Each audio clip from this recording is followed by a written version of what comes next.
did, and you didn't respond. So let's go back down to 4,000. Alright, YouTube. I should be coming up on YouTube. It would be so excellent to come up on YouTube. Check to make sure I'm actually making noises on the YouTube. Come on. There we go. Okay, and we got YouTube. Life is good. Alright, team. So we're up on both platforms. We've got a few people tuned in already. Everything is fine. This is fine.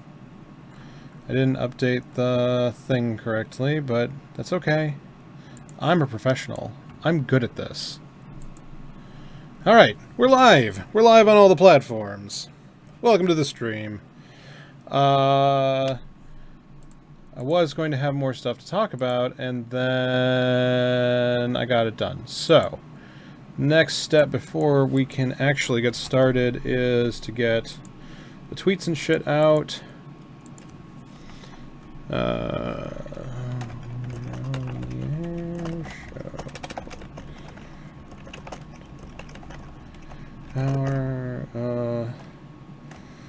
Let's discuss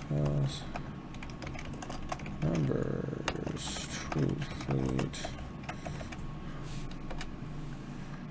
Oh, please don't tell me I'm going to run out of characters again. God damn it.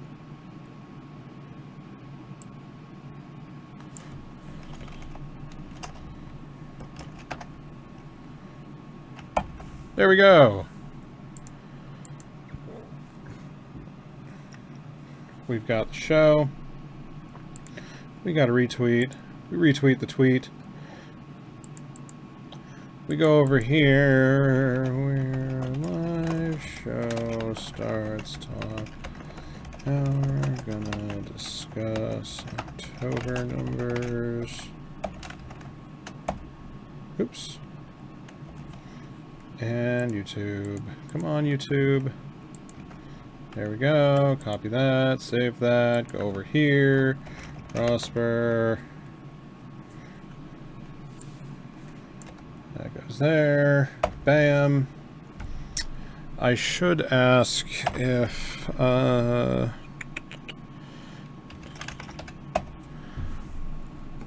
really should ask Matterall if I can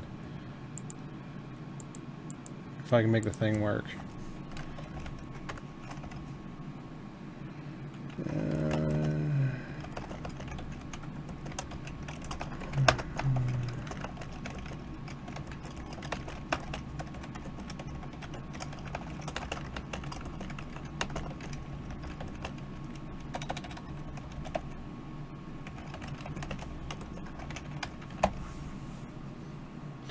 Alright, we are live on the thing.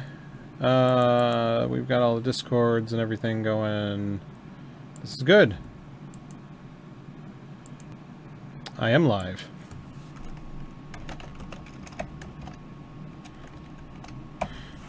Hey hells. I'm all for I'll be your senpai.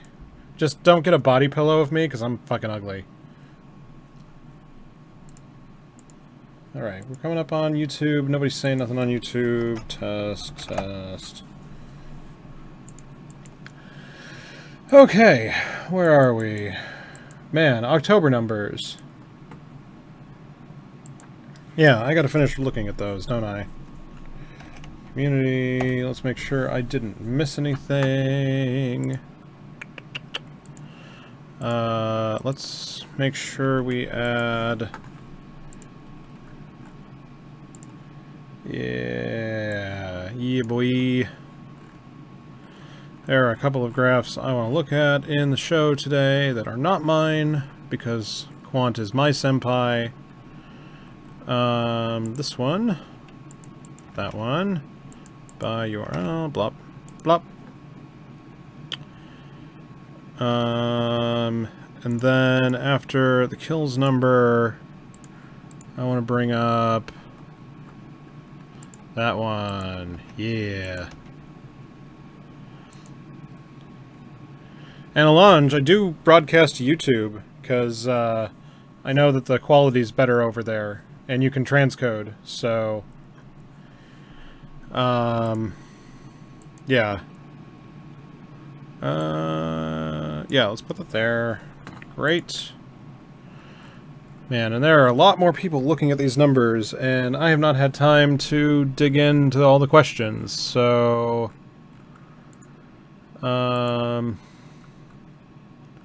net imports, and that's one I gotta go dig into. I don't know what I'm gonna do about it. Mining yields. That one's kind of interesting over here. Even though our scales don't match, so we'll put it in the list. We can make it a long show. You guys want to see more graphs, right?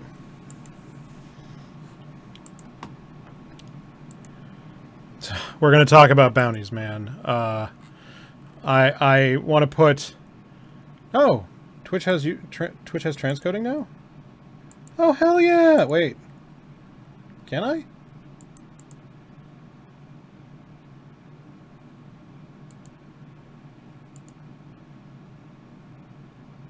I don't have transcoding. I don't have a transcoding button. So... okay, whatever. I'll have to look... Twitch has added a bunch of new features in the last, like, month, and I have had no time to go dig through it, so... if I present that, it's not going to look like garbage. Yeah, that doesn't look like garbage.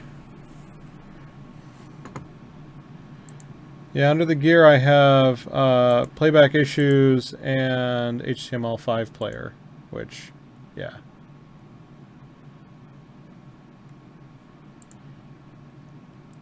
Nope, doesn't work for me. Or maybe it's because my shit's all fucked up. Nope, looking at it, looking at the thingy. I don't have it. Oh no, it's way up there. It just got clipped because I like having tiny windows. Yep. You're right. They transcode now, so I could actually do 900p streaming, 960 FPS streaming, which would be great, so I don't have to switch between the Rocket League stream and this stream. And nobody watches me Rocket League anyway, because I'm terrible. So, yeah.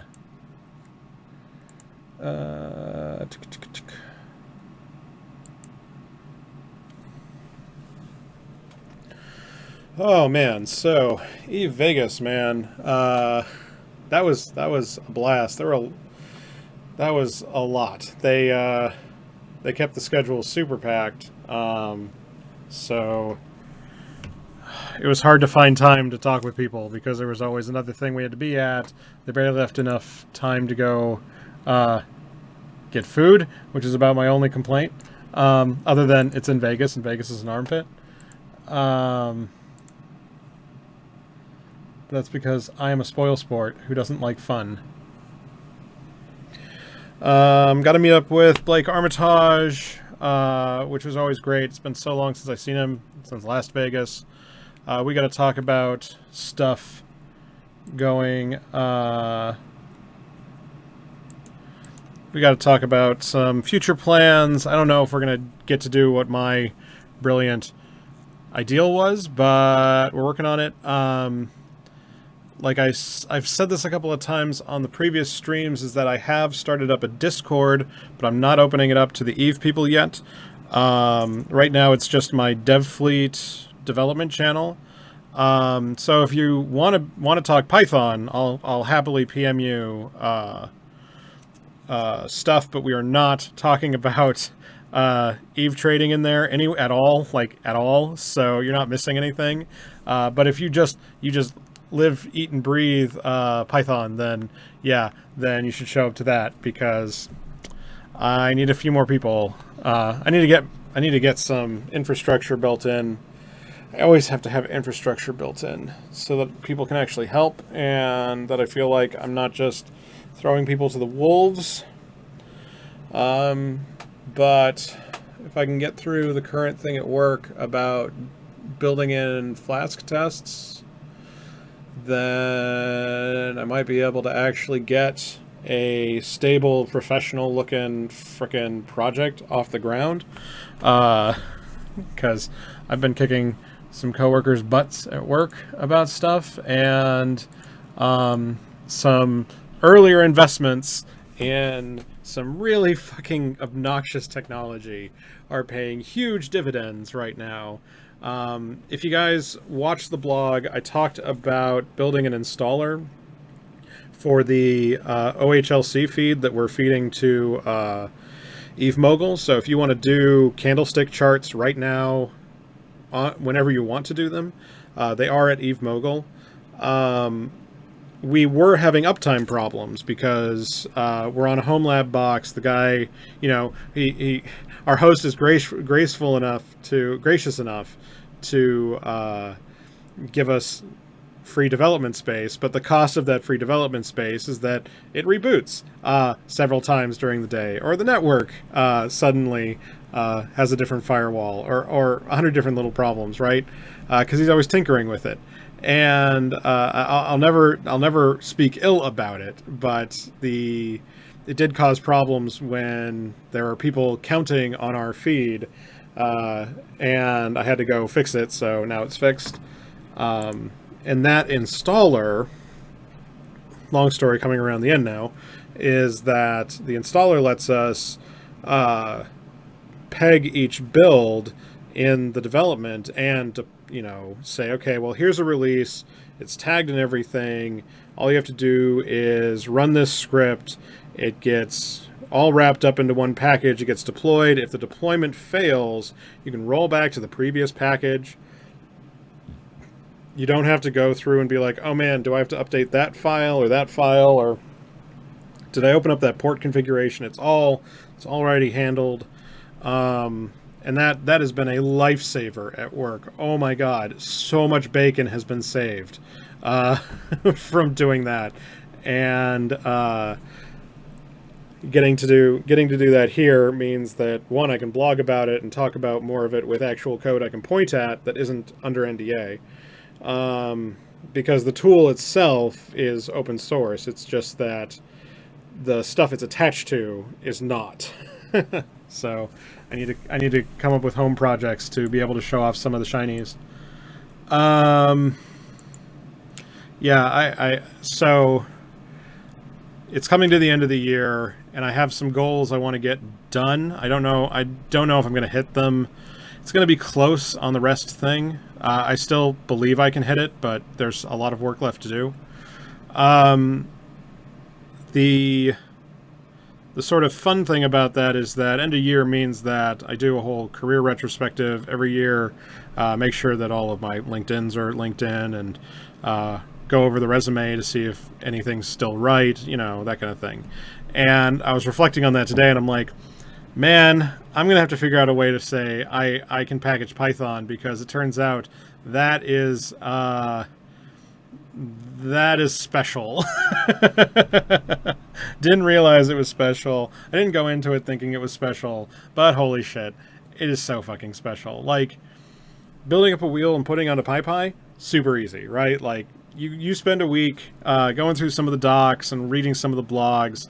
Enough people have done it that you can get through it, and there's some nice tools out there. Making an actual installable package, like your whole thing is a real service, holy shit. What a pain in the ass. You have to do so many exceptions, and building Cython is a shithole, and making sure it's testable is another shithole. Yeah, garbage fire is really the best way to put it. And there are some tools that make it easier. Like DH Virtual Environment is a godsend, because then I don't have to give up. I don't have to deal with the problem of futzing with the production Python, because if you're on Ubuntu, for instance, that can get touchy. So yeah, that's my long, boring Python story as I kill time before the show. What else? Ascension's moved back a week. I'm still holding by my guns, but after talking with everybody at eVegas, I feel like I'm in the minority. And I don't know if you guys just haven't decided to call me out on it, or if I'm just that contrarian. I don't know what's going on. So, for instance, I've been beating the drum about minerals going in the toilet, right? That you can't increase mining yields by 3 or 4x, which is what so the changes will probably do about 2x, without prices completely tanking. And it's not exactly that cut and dry, but oh man, there were some people at Eve Vegas who did not agree with me. Did not at all agree with me. So that was cool. I love arguing with nerds, so I was happy to argue the point. But yeah, I was like, yeah, it's totally gonna do this. They're like, oh man, you are so wrong, or you were born yesterday. I'm like, no, I spend a lot of time trying to think up about this shit. Oh, one more thing. I got to put one more thing in the thing so that I don't forget to say the things, or I will feel like an asshole. Okay. Okay.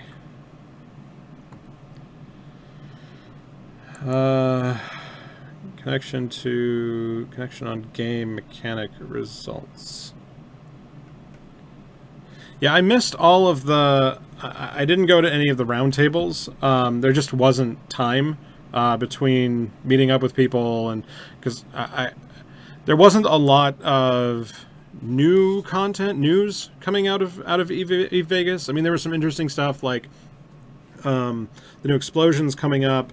It was great seeing Rise PvPing on an alpha clone. That was really top tier of the thing. But like, I don't have strong opinions about where we should move alpha clones. I'm really the only person who believes that the race restriction is a bad one. So, you know, I gave that one up. As far as the engineering complexes, I have not had any time to get dug into those. And besides going to the thing to be like, learn how to technically write, it like I wasn't gonna add anything. And I mean, I wanted to ask Fozzie why he hates T1 minerals so much, but I couldn't. Like our paths just didn't cross the way that let us talk about it. So,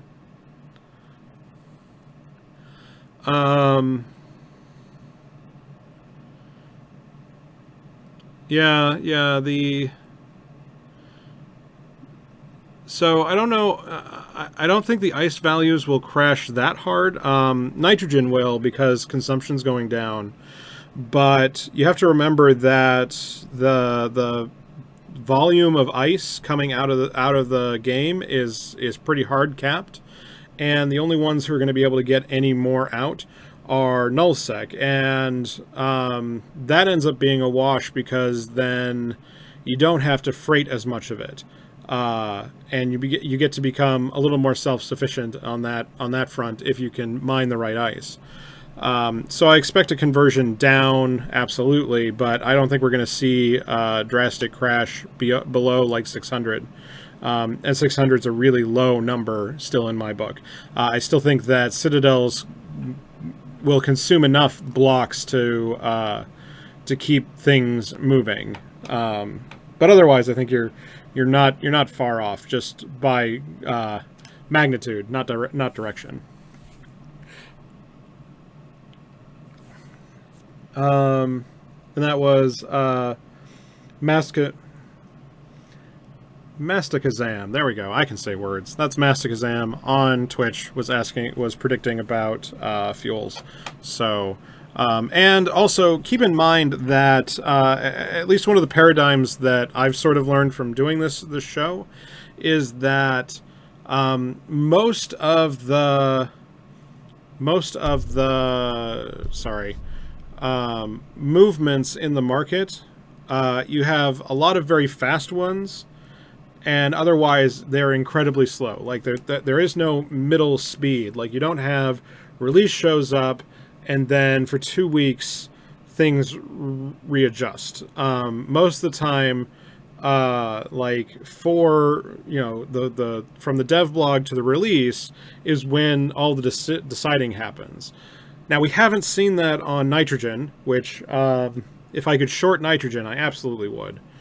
And we haven't seen it on we haven't seen it on some of the products, and some of the minerals, for instance, have been slow to respond, which is again strange. A lot of, like I said, a lot of these things tend to decide themselves like on the dev blog and the week after the dev blog, and then the party's over.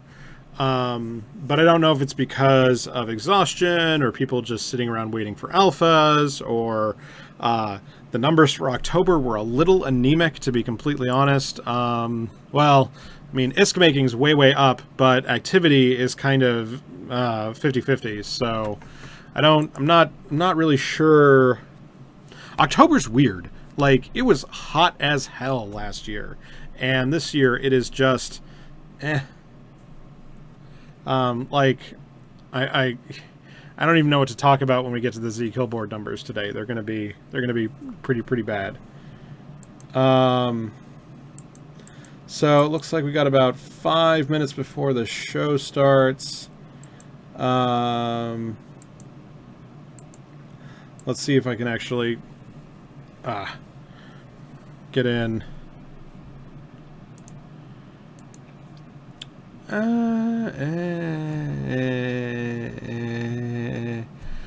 can see where you're coming from, Masticazam, but I don't.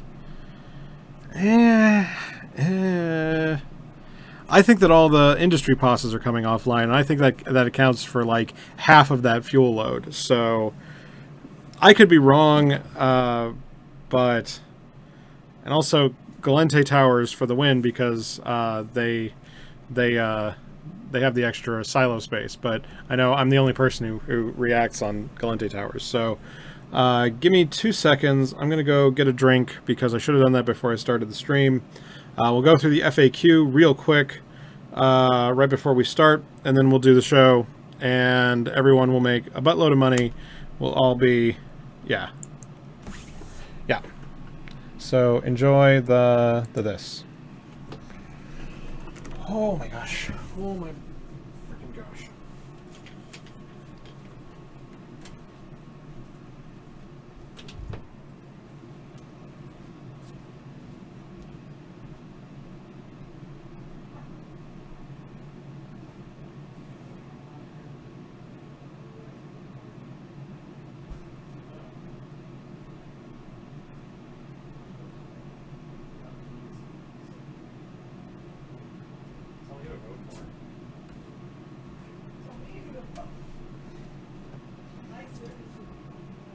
Yeah, I hear ya.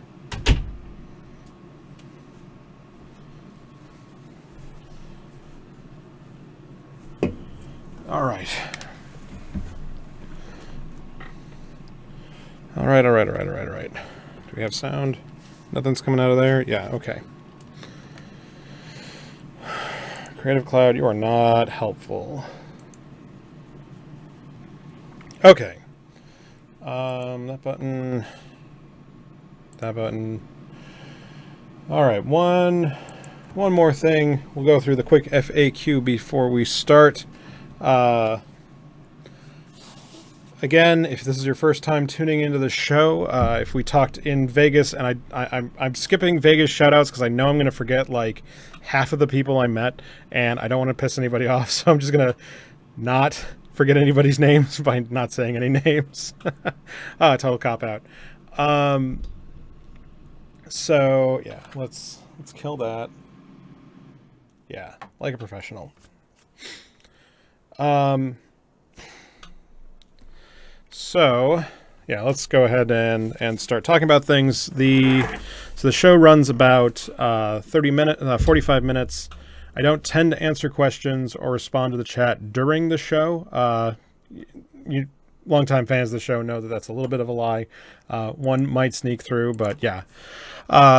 If you are watching, we are simulcasting to both Twitch and YouTube. If you don't like the quality of the Twitch stream, the YouTube stream should be in full glorious 1080. And they're both seeing exactly the same thing. If you want to catch the show and you can't catch us live, that is what we use YouTube for. I know I don't edit the show.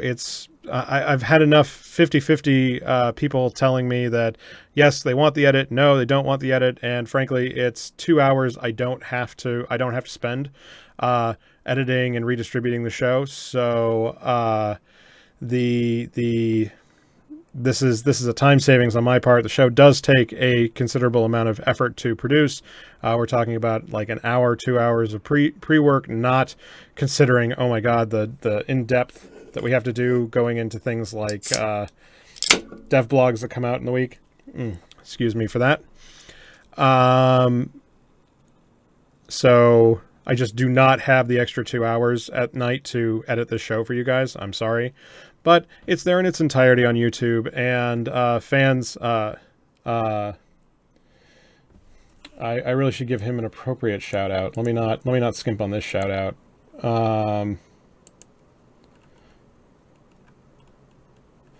Willem Vanderbeck is always is the best community member for putting in the start times for anybody who wants to skip to them. Let's see what else. Oh, the show is generated using the plots are made in R. The code behind the scenes is Python. All of it's open source. Links to it should be down in the doobly-doo below. If they're not, then it's my bad. The magic of the show is that if you are a market person, you might also know about my competitor, my fellow market podcaster, DeLone Wolf over at Eve Talk. He and I have fundamentally different approaches to how we do it. He has a very well-tuned gut, and he knows how to read charts better than I do. I use an automated set of scripts that help identify what is interesting or different or wrong going week to week. And this is what allows us to produce the show week over week, is that there's a lot of automation going on underneath the hood. If you want to know what's going on behind the scenes, you want to follow our blog at eveprosper.com. Where I'm working on a whole version 2 upgrade to the entire back end so we can be on Python 3.5 and I can have actual tests on shit and not just have a hodgepodge of random scripts, and actually have a environment like I'm a professional, like I'm a real code dev, big boy pants kind of thing. And to be honest, that's where a lot of the dev blogs will be going for the next foreseeable future. So if you're at all interested in Python, data science, that kind of stuff, do keep tuned there. I do enjoy writing it, and I know that it can be a little bit dense, but I do try really hard to make it approachable. So feedback is always appreciated. Last, the most important, the best way to get in touch with me is not in game, but outside of game in the Tweetfleet Slack server. Links to join are down in the doobly-doo, both on YouTube and Twitch. We have a quite active community over there, and if you enjoy talking about the markets here, then you should also check out the SEC Tech Lounge channel with Caleb Aranya and Rivra. Those two are longtime market makers, and if you like market shit posting, you should go bug them. I guess the last thing to bring to people's attention is that if you want to, the last little piece of our stuff out there is we're big fans of Eve Mogul. We provide the OHLC feed that runs their candlestick charting. And I expect that partnership to grow as the APIs get built out. So if you enjoy what we do here and you want to get more in the weeds with your own trades, big fan of Eve Mogul. So let's go ahead and start putting the show together, because I am running like 5 minutes late. And I didn't tweet. So give me 2 seconds to do the thing.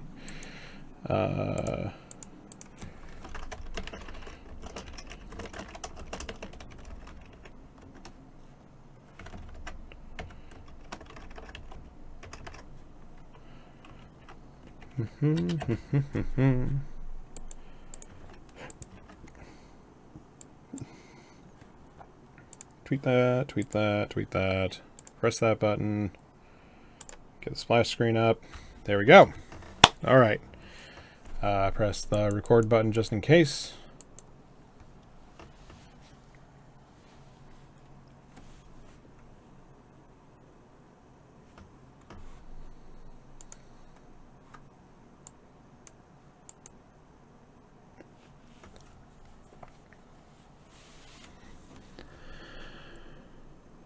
Good evening, and welcome to another episode of the Eve Prosper Market Show.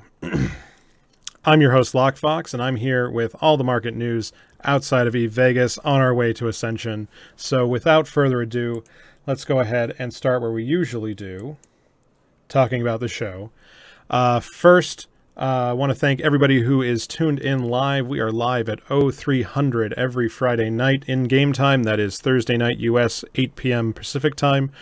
That should change next week. I believe we are moving to 0100. Keep tuned to our Twitter for details on that. If you want to follow the show...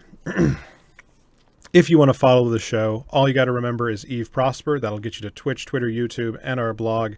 We will have an in-depth dive into the October economic numbers coming out. Excuse me.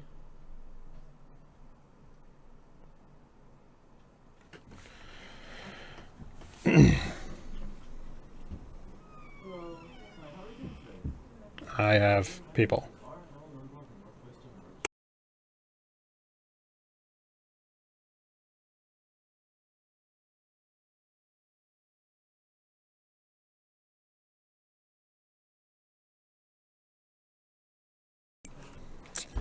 I have a guy right outside the window, so the stream will have to wait. How are you, Internet?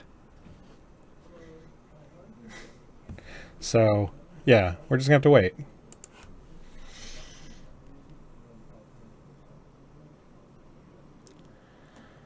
That's really annoying. Okay, here, have the that.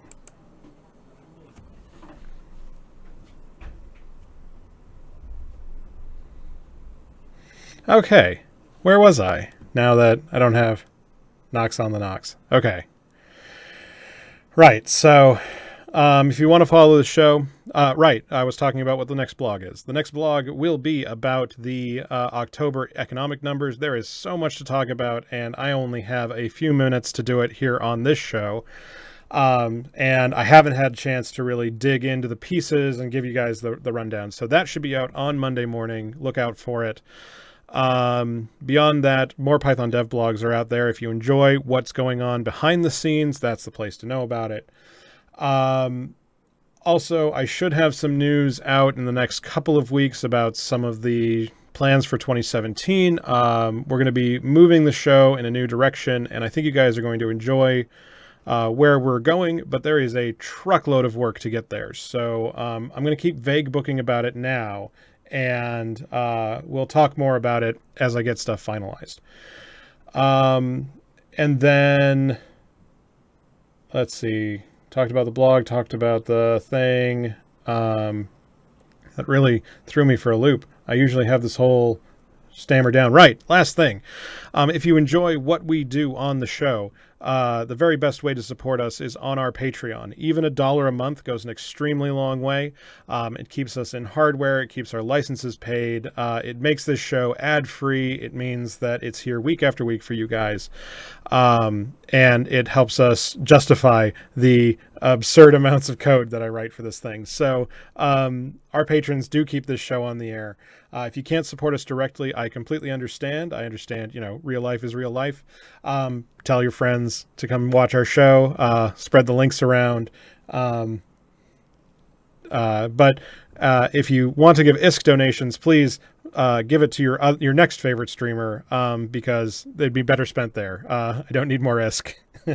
You're talking to me about how to earn ISK. You should go give it to your favorite other streamers like Ryload and all those guys. So let's, before we move on, I forgot one graph. So you'll have to give me one more second because I am not at all organized. And I didn't put it in the right channel because I'm bad at this. I was going to give somebody a shout out, and I am just fucking it up tonight. Start the show over.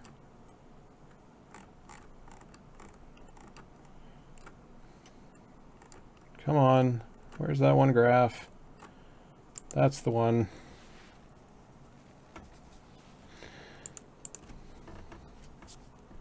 This will be way less obnoxious than trying to do it in a second. Show in folder. That one. That one. That one. That one. That one. Really? Oh, okay. And then...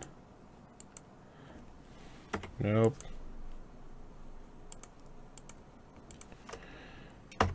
Tab. Who gets the credit? Who gets the credit?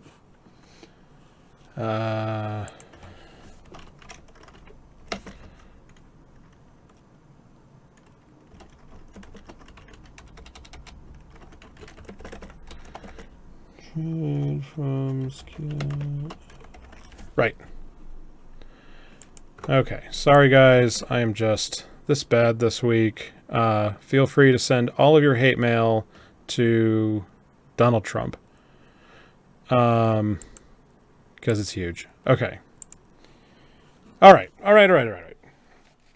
Sorry for wasting you guys' time. I am so sorry. I'm disorganized tonight. Getting my stuff thrown into a loop. Before we move on, though, there are a couple quick pieces I do want to touch on.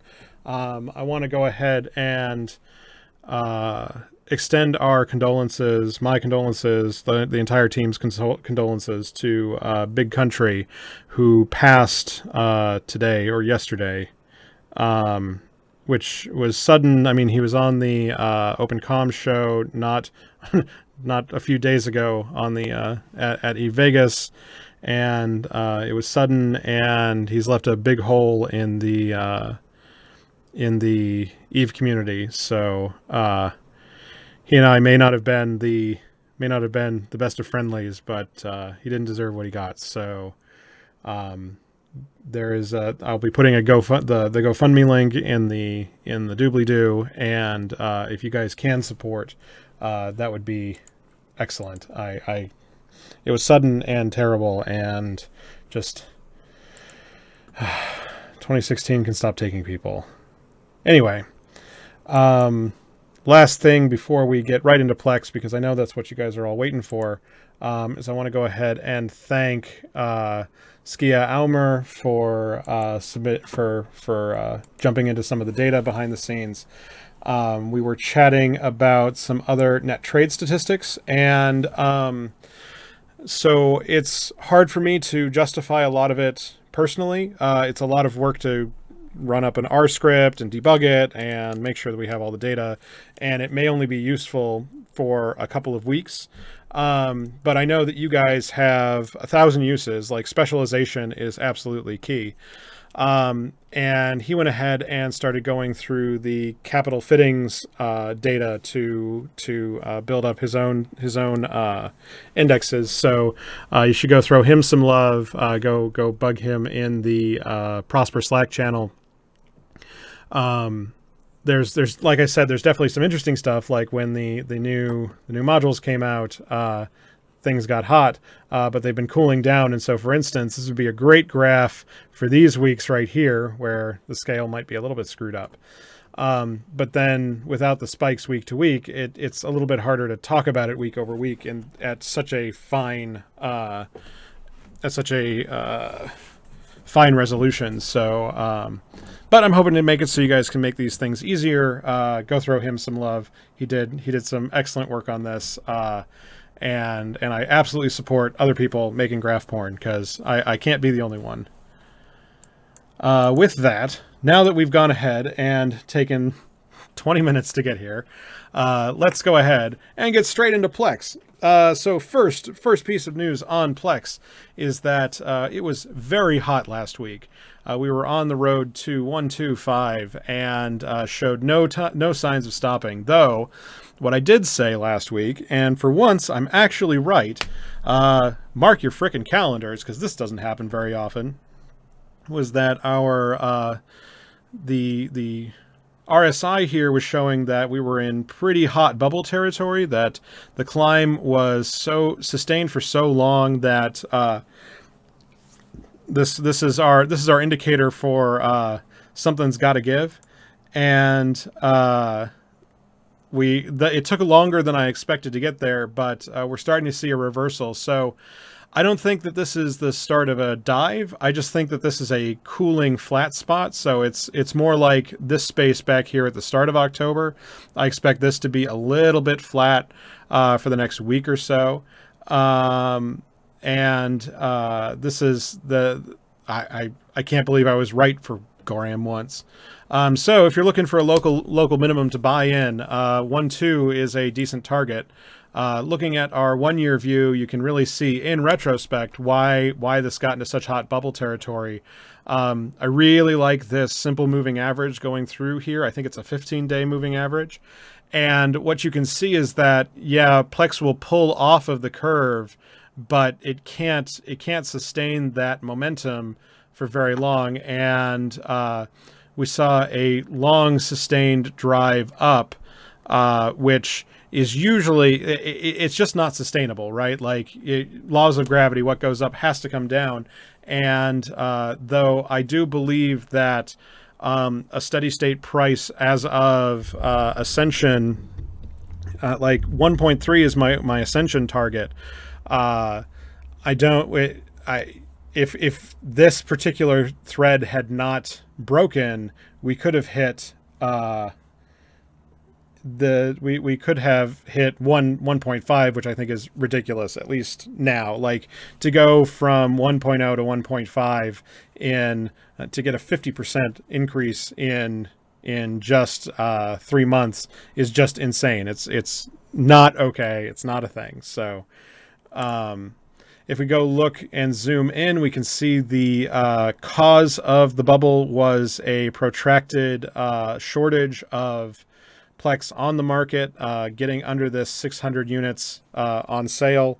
That has abated slightly, but we're still under the 900, 1,000 I would expect to see to keep the price stable. And if we don't see this supply start to grow back towards the 900 level, it's going to be sorry, one sec.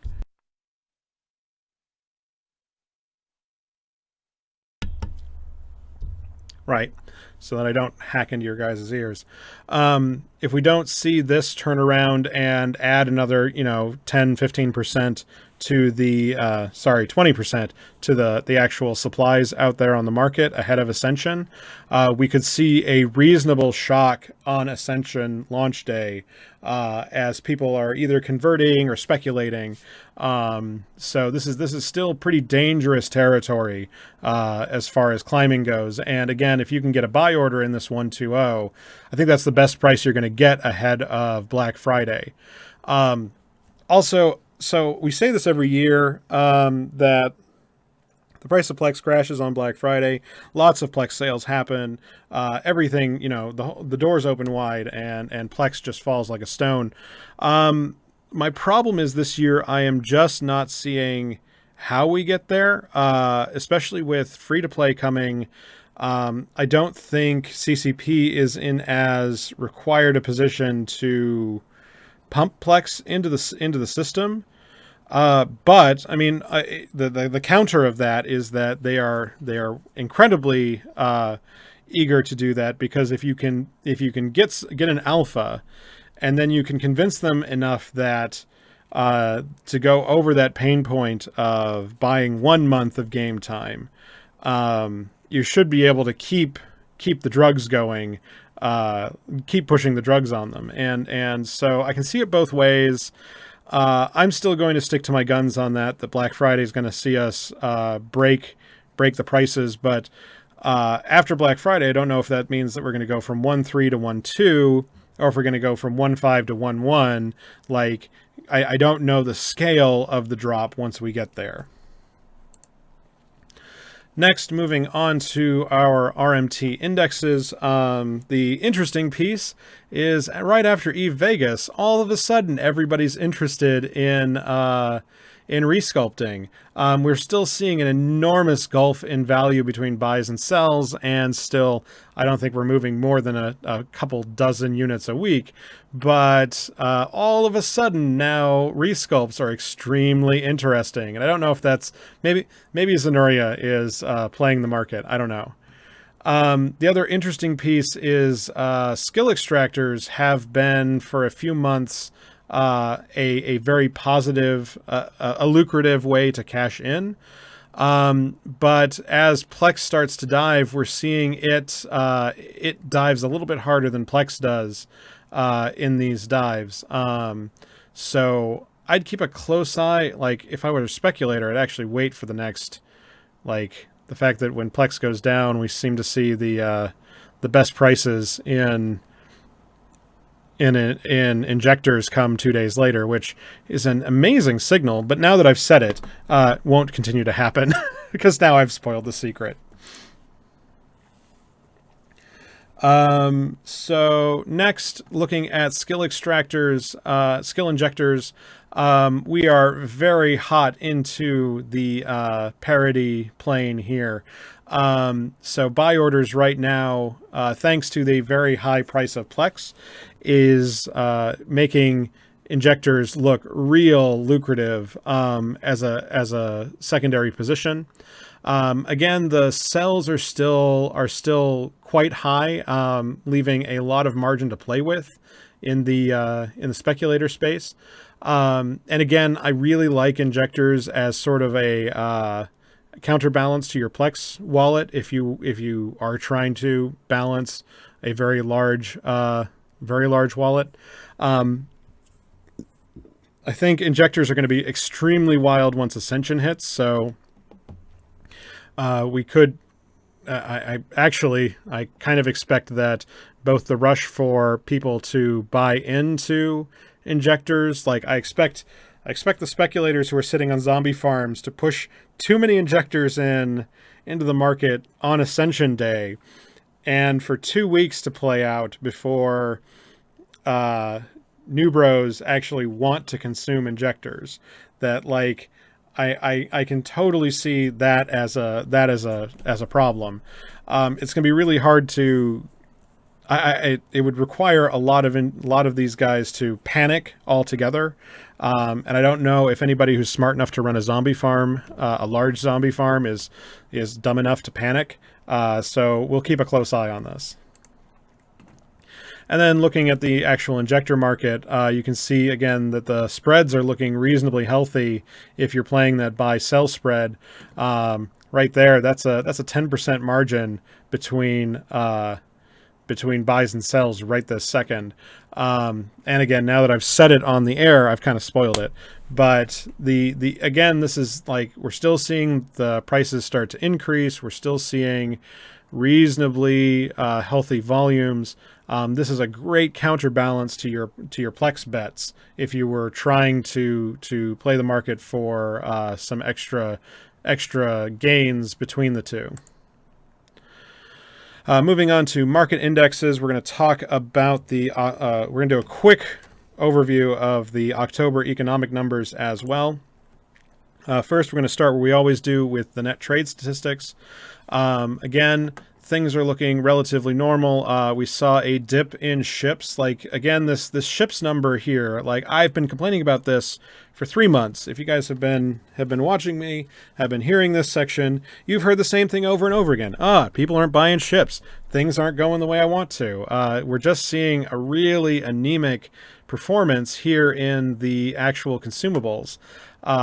Mining is still staying relatively healthy. RMTs climbing, but not as fast as you'd expect. We saw a little bit of relief right after 119, but 118.9, but we're still climbing.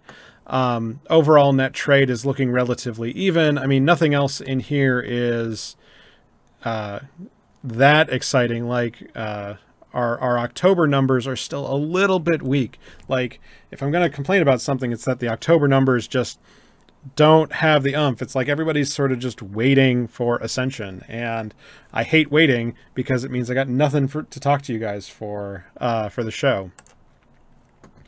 The other thing, I want to go through a little bit of the economic numbers. I thought it was interesting that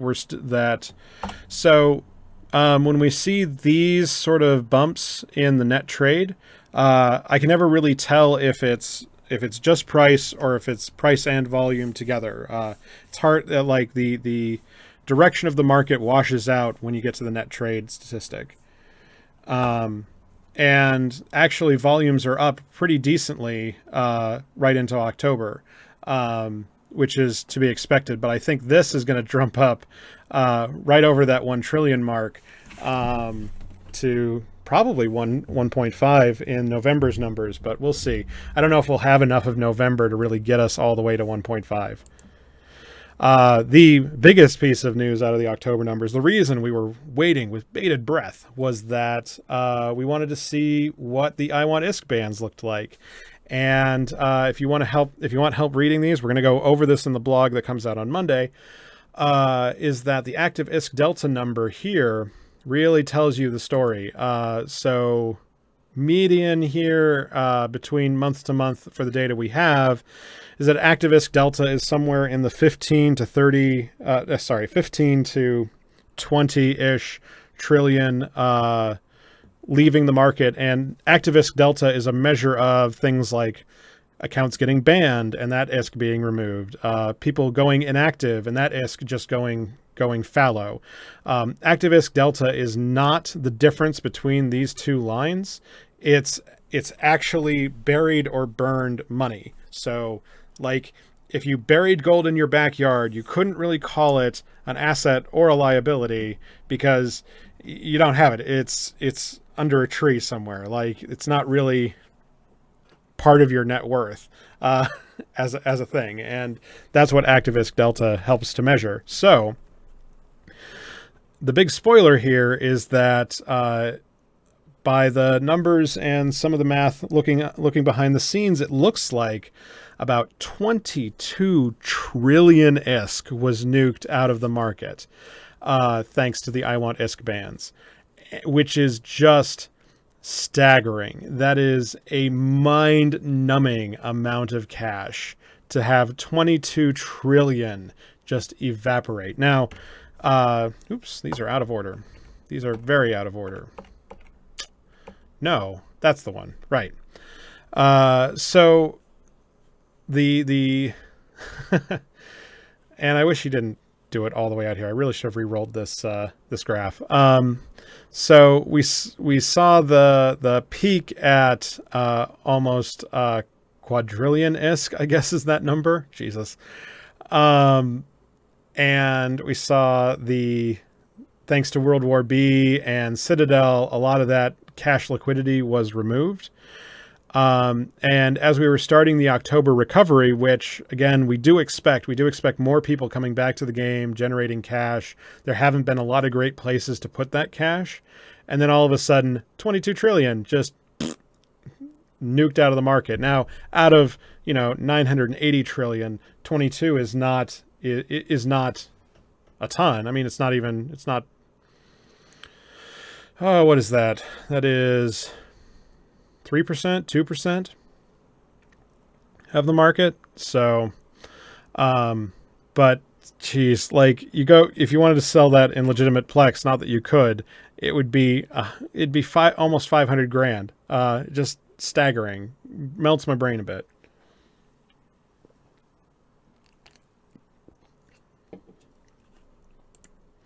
The piece of the puzzle that this washes out. So again, if you're a naysayer, you say, well, okay, the activist delta was some 36 trillion, and it doesn't, CCP doesn't tell us particularly what piece of this puzzle is bans and what is it inactives, because nobody wants to publish the numbers about their inactives. That would be stupid. But like, so the numbers go anywhere from 15 trillion on the low end to 27 trillion on the high end. And also keep in mind that is liquid cash, not assets. So there were some reports after the I1 ISK bans that 30 trillion ISK was confiscated. And that's absolutely possible if the additional 10-ish trillion ISK was in things like Plex and Alliance tournament ships and maybe supers. Those assets would be confiscated without the value being reflected anywhere in any of the statistics. So, yeah, bad day. The other piece of news that I keep tracking, and I'm starting to get a little bit worried about, is the bounty track here is getting pretty hot. We saw back at the start of the year when cash flows were as high as they were, that we were only sitting at about 1 trillion a day coming out of the market, getting printed onto the market. And again, we saw the as World War B was running, generate a bunch of cash. Oh wait, we're actually fighting now. Oh shit! After Citadel, we need to replenish our reserves. You can see Citadel right there. But this keeps climbing, and if we get to 2 trillion a day, I think we should be waiting for the nerf bat on some of these bounty payouts. Now, CCP may be waiting on the new AI in the mining NPCs to help maybe squash a little bit of this, bringing people. Lame. Hold on, gotta ban somebody. Ban. Where's the ban button?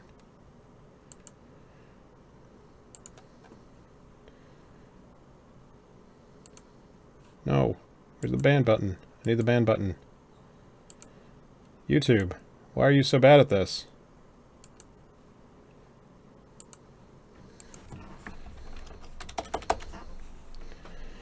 Oh my god, YouTube. You are jerks.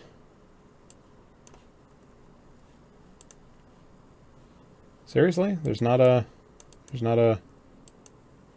thing to do it?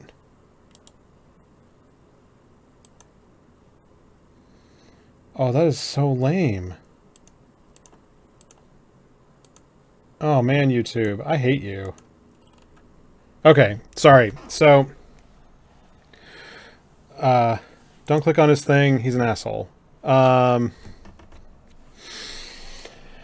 Anyway, so like I said, if this number goes much higher, I expect CCP to be out with the nerf bat. I don't know if we'll actually see the nerf bat come out before February, given the development schedule, and we're coming into Christmas, and CCP and just about the entire world turns off for December.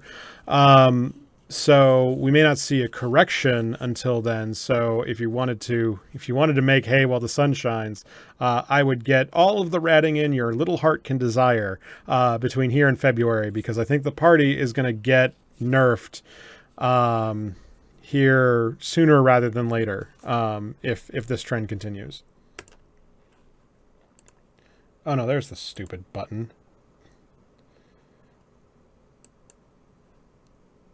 There we go. Found the button. I suck.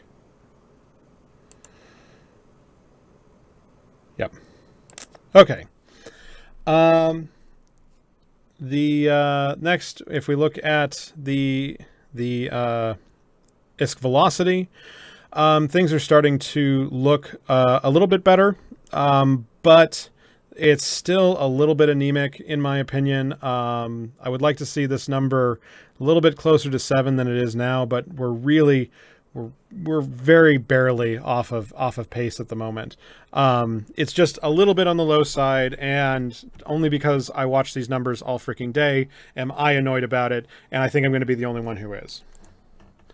And then last, if we look at total destruction, so I was actually fretting about this in the Prosper channel on Tweetfleet, that this drop in PvP statistics is really bad. To lose, 200 billion worth of 100 billion worth of activity over the course of a week. This is super concerning, especially this double dip down here, right ahead of Vegas. And I mean, usually we do expect things to get a little bit quiet around the big things, your fan fests and your Vegases, but usually they stay flat rather than get really cold. And this is really cold. So part of this might actually still be a bug. Full disclosure that I did an upgrade right before I left town, and we could be missing some 24 hours not contiguous of kills, and so some may have fallen through the cracks to drive this. But I mean, if we go all the way back, pardon the color swapping. If we go all the way back, we see the same trend here in the ship statistics, and that's just not happy. Like this is a bad sign in my book, and I'm hoping people get back to work now with Ascension starting up, and people get prepared for Ascension. And once Ascension shows up, we see a lot more T1 production drive this number back over the 1 trillion mark. But until then, I'm going to sit here chewing my nails. So with that, let's go ahead and move right along into minerals. Tritanium is staying steady. I expect tritanium to stay relatively steady. It's just too heavy for the value to haul around. We are seeing a little bit of weakness in the demand here, but this is not unseasonable. It's not incredible. It's just a little bit weak. Again, if we look, we're still seeing that volumes are just a little bit weak at 5 billion units, but there's enough demand to keep that steady. There's just nothing to talk about between the two. We're staying relatively steady. I expect this number to climb maybe to the 7.5, 8 billion units mark, which may drive the price down to 6.0 even, but I think that's going to be a long, slow process to get there. My actual expectation on tritanium is this stuff is going to stack to the ceilings in manufacturing lines out in nullsec, where they just can't churn through it fast enough, and they won't justify the jump freighter fees to move the thing over to back to JITA to get rid of it. Like, I just expect this stuff to be jettisoned at the sun to just get rid of it, to be completely honest. Pyrite is tracking down, and this one is actually one I expect to get worse before it gets better. Where tritanium is harder to compress, pyrite is less bad to compress. So if you are shipping out raw materials compressed from nullsec, you just accidentally let pyrite out, essentially. You're shipping it out for the higher ends on those things, but this is not a bad compression ratio for the value, so I expect the prices to keep falling. Now, we were seeing that a few people were ahead of me on that particular call as the volumes grew over 6 billion, but somebody I think is I talked about this a lot at Vegas, and I seem to be the only one who thought this, so take it with a grain of salt. I'm more than happy to be the one weird contrarian, and I'm probably wrong in the longer run. But the the volumes have tracked down, and if you were jumping into buy orders right now, like before Friday afternoon, at a price of under 8.5, you might be able to make it to 9.95 or 9.2 before during the weekend with this shortage that we have. I don't expect this to stay sustained for more than 5 days, though. Next, Mexilon, which was very hot for the last couple of days, is staying relatively steady. I think still has a little bit of action left in it. So we're still at a little bit on the weak side volume-wise, which means that the price is steady but could pop. I think that Mexilon continues to be a hard material to compress, essentially, to get enough of it. And it continues to be the choke point for heavy industry. And if you wanted to speculate into ECs, I still don't think this is a terrible bet. I just don't know if you're going to make more than maybe 10% on the privilege of doing it. So it's a little bit risky. I have a target of 75 personally. I don't expect us to get back up to the 1 billion units mark before Ascension. And if we do get up there at 1 billion, I think that there's enough business to absorb it and that will stay relatively steady. But we've also seen that Mexilon, without activity to back it up, without capital destruction, without Citadel building, tends to slump without the demand to hold it up. Like this is a very demand-driven product in my book. Next is Isogen, and I actually expected Isogen to track back up last weekend, and I was wrong. I am eating crow on this one. This is a particularly bad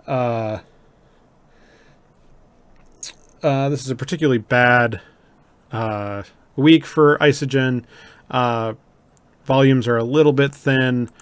The thing is that this points to more of a demand slump than a supply slump, than a supply glut. There's a little bit of extra supply, so I expect this 400 million mark to be the base point for it. But I think the price is underperforming at the moment. And again, I hate speculating in Isogen. I have been wrong more than I have been right here.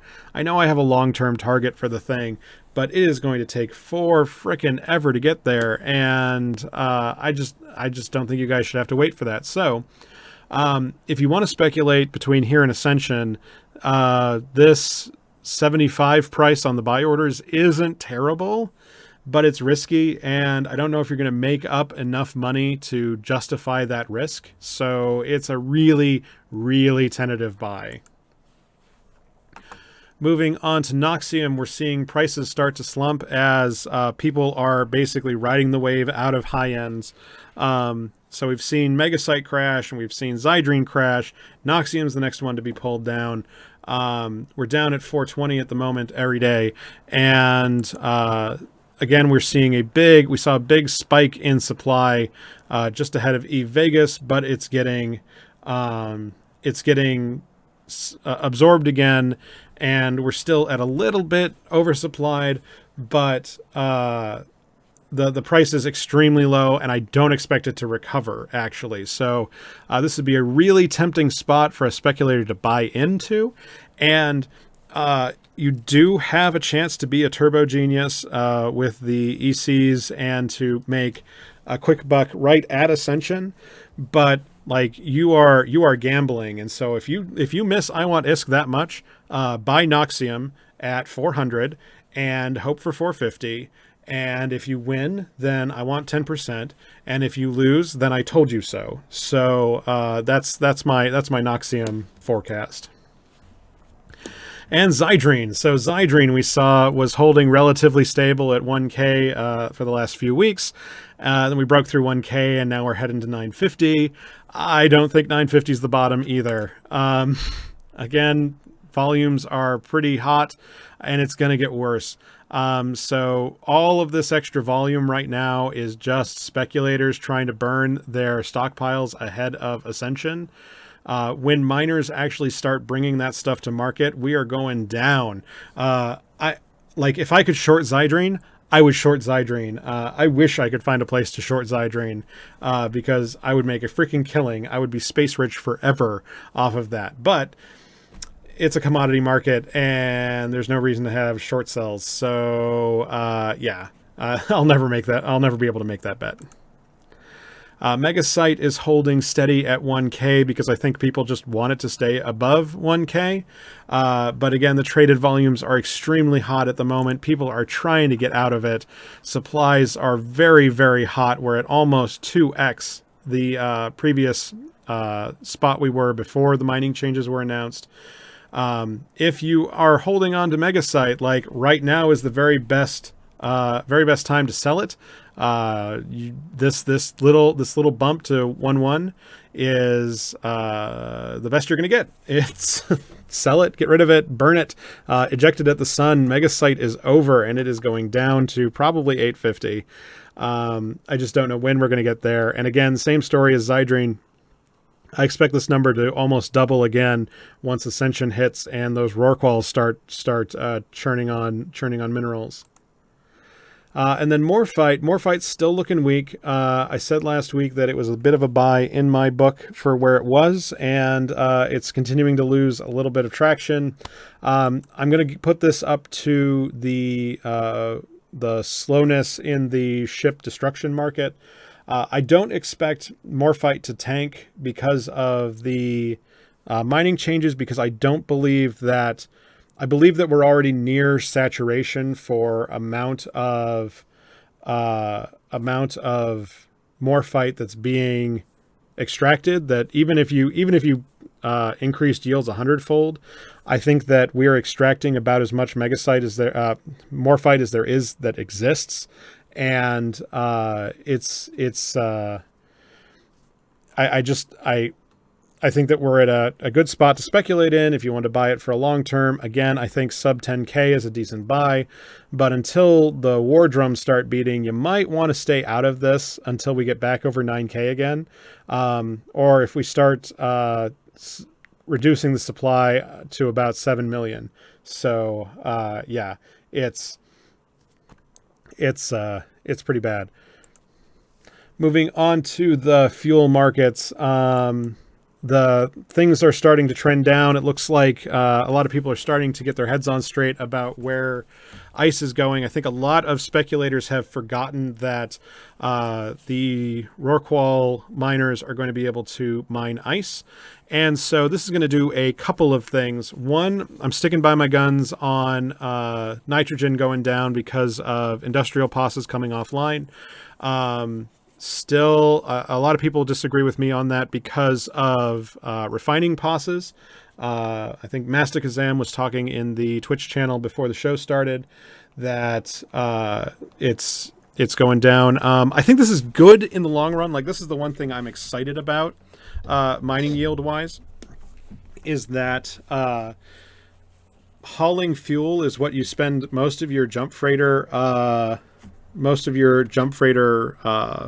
bandwidth on, because just you got to fuel Goram everything. And I think that being able to mine more of it locally, being able to use, basically, we're going to call it rainbow blocks on anything for the new citadels. I think that the demand is actually going to sink more than the supply grows. For any speculators out there, I think you guys should remember that the high-sec supply of ICE is essentially capped. The way that it spawns is there's only so much of it, and assume that 100% of it gets mined every day. And so the yields coming out of high-sec won't change, but the demand from null-sec will. And also, if you can get a porpoise into some of those shattered wormholes, being a wormhole fleet with a porpoise and some of those shiny little mining frigates might not be a terrible way to ease some of your fuel restrictions. Also, you don't have to spend as much fuel because of citadels. Again, things come around that the citadels make a lot of the fuel markets weaker thanks to rainbow blocks and less blocks getting consumed, and now we'll have the mining change that'll drive it down. I was saying a steady state price of maybe 750 before, but I think I'm going to revise that back down to 600 in the long run. So if you're holding on to fuel isotopes, again, the Amar ones are a little bit tempting ahead of the booster change, but that's really the only one in my book. Next, looking at blocks, again, things are looking relatively steady.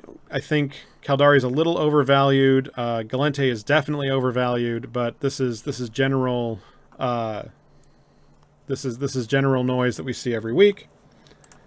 And then strontium, another one of my I told you so's. I was saying last week that this particular bump looked like somebody was stocking up for war, and then the next morning I hear that Imperium is heading to war in Fountain.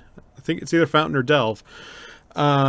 And again, it's great to see that they're at war, but again, we're not seeing the kills on the boards for all of that war drum beating. So, guys in the Imperium, if you're gonna make propaganda, I really need you to show up to fleets and actually make it happen rather than just talk about it. Moving on to our Outliers main section of the show, which is super late because I am just terribly organized today. I am sorry, everybody, that this is going to run as long as it does. We're going to start where we always do in the advanced material markets. Things are looking so weak. Fermionic condensates particularly are taking a beating. Again, this is a reasonably okay buy. Again, the stuff I've been saying about Tech 2 ship consumption being low, not enough kills going on. As soon as that turns around, fermionic condensate should turn around. Ferrogel is also looking particularly weak. I would wait to buy a target of 27K personally. Fullerides are looking weak. Could, again, diverge down again. And metamaterials are weak because there's nowhere to put them. So, yeah. Another one, PI4s, it's been often requested ahead of ECs. I expected things to be a little bit hotter than they are this week, but again, CCP has added one more week to the clock, so there's still time to get some bets in. A lot of these are looking like buys in my book, but if you're already sitting on billions and billions of PI, like one of my fans in the Prosper channel is, you might not want to add any more because I don't know if you'll be able to get rid of it all. But like nano factories is a reasonable buy. Self-harmonizing power cores are a decent low. Like things are looking a little bit weak to buy in if you were skeptical. They could still pop on Ascension Day as there may be a micro shortage, but again, I wouldn't stock up too many of these because I expect the action to be over quickly. Next, moving into ships, the Stratios. I don't know if this is because of the... I'm going to blame this all on the signal cartel talk at Eve Vegas. Because I can't think of another reason why somebody bought out 100 of these things right before Halloween. So, yeah, it's interesting. The price is over, unfortunately. The action is done. But this could be slight overcorrection if you were playing some of the buy orders to go buy one at 180, 190 and sell it at 200, 205. So there's still a decent amount of margin to play here. Gilas, again, we've been talking about these week over week. They were hot for a couple of weeks ahead of some of the action going on this October. But it seems that supplies have recovered. If you were looking to stock up on Gilas for the future, they're still a popular ship. They're still a very useful exploration ship. For a long-term bet, I still would want to hold until maybe 230, just because I'm cheap. But at this price here, at this volume here, it'd be a good one to keep on your radar if you're looking to stock up. This is at least interesting enough to to keep it on your radar. Look for a good deal, but I wouldn't go out of your way to buy it just to buy it. There's still room to fall, I think, here. Again, the 230 is basically my floor on there. Next, condors. Not sure why these spiked. I don't know if it is the Avinan conflict going on with Galente clobbering the Caldari, or what. But looks like there was a run on condors. It has subsided. Rocket Launcher 2s, again, similar story. We saw a huge buyout and prices still starting to recover. If you still have some of these, it's a great chance to go sell them. Like right now, while you're listening to the show, this show will be over by the weekend. Stasis Web of Fire 1s is another interesting bet. So watching Rise's talk on alphas reminded me that I might be a little biased against speculating for alphas, and I've done you guys a disservice by not giving you at least a useful strategy to go attack it. If you wanted to go speculate on alphas, I wouldn't be looking at Tech 1 ships. I think that's a loser because materials are going to go down. People are fighting over each other for 0% margin on all the small ships, so I wouldn't worry about it. But the meta modules, like your meta PvP modules, your civilian grade, that sort of corner of the market between 1 meganewton afterburners, 10 meganewton afterburners, webs and scrams, and warp core stabs, and I don't think they can fly industrials, but like salvager ones, that sort of space actually starts to get really interesting for speculation, especially if you can play the meta markets where the supply is a little more static and it's harder to jump in here. So the Stasis Web 1s is again interesting in this part of the story. And I don't know how much money there is to make on it. A lot of this stuff is really noisy and really low value, and you're gonna it's only going to take one or two of you guys to basically own the whole market. So there's a bunch of little stuff on the corners, and I think the PvP fits, especially the meta modules, especially meta guns, I think might be the really interesting piece here. But I don't have great numbers for it, and it's going to take a lot of legwork on your guys' part, because if I tell the show here to buy something, I expect 10 billion ISK to show up on it, and frankly, none of those meta markets can really handle 10 billion. But they might be able to handle 1 billion, like in this region, and 1 billion in that region, and you can play off each other and wash each other's money. So that's what I think about Stasis Web 1s. Next, mid-grade snake epsilons. The snake implants continue to be extremely weird.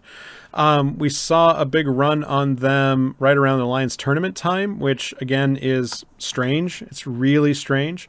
And then the prices went ahead and recovered. We were talking about omegas the last few weeks. But these pirate implants continue to be interesting enough that, again, I can't give a generalized, everybody watching the stream, go invest in these. But if you want to do some legwork, if you wanted to corner a market and really understand it, the pirate implant sets continue to have exploitable volatility to really play with here. And it looks like, according to this trend and the numbers I've been seeing, is that there might have been some loot table changes that we just missed according to the other tools. So it's an interesting place to play. Again, it's not going to absorb a ton of cash. It's only going to support one or two of you guys. But if you guys want a place to go spend your money, spend your time, I think this is a decent one. Now moving into our prediction review, where I tell you how wrong I was after last week. Sviples, I said last week the party was over, and the party continues to be over. Now that we're getting details out of Eve Vegas, actually we haven't seen specifics still. I don't think we're going to see actual specifics until like next week. I actually expected more, but that's where we are. Swipples are just a loser, and you need to get out of them, and you need to sell them. I think they're going to rebound as soon as the changes are actually understood. But I think that the other T3Ds will get a chance in the sunshine. So again, I'm not very tuned into this particular market. I am super bad at EFT warrioring, so I don't even know what to tell you guys to actually buy. But this one was interesting. Oh, one more thing about alphas: they can use Tech 2 hull upgrades, so you guys should remember that if you wanted to go speculate. It's the only Tech 2 stuff they can use, if I remember correctly. There might be a couple of armor shield mods, like the passive mods, that they might get access to. Like, I think you can still fit a Tech 2 damage control, but like those are some magical corners that may not be covered right now. When I saw Rise fitting the Tech 2 bulkheads or whatever, I was like, oh yeah, you only need like level 2 to fit Tech 2 bulkheads. Yeah, so yeah, I'm bad at this. I should have told you guys, mea culpa.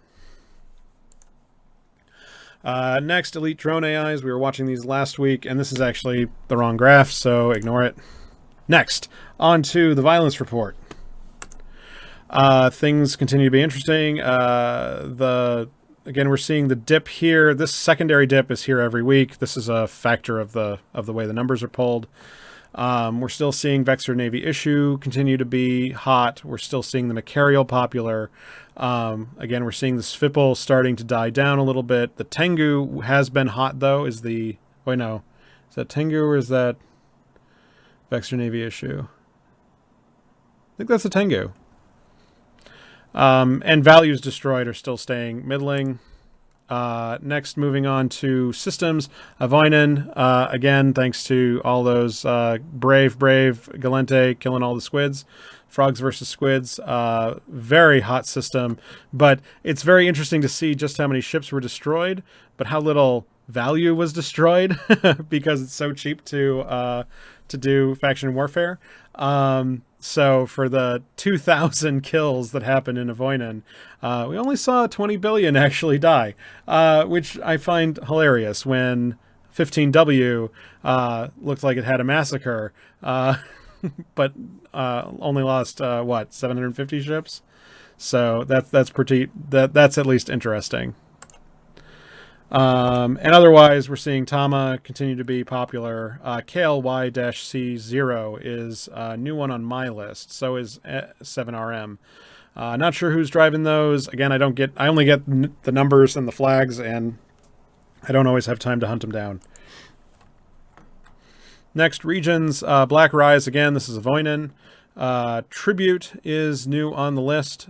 Citadel, Pureblind, and Providence. Providence is back in the news this week, but it doesn't look like we will continue to see them next week. Anyway, hold on, I'm going to cough up a lung.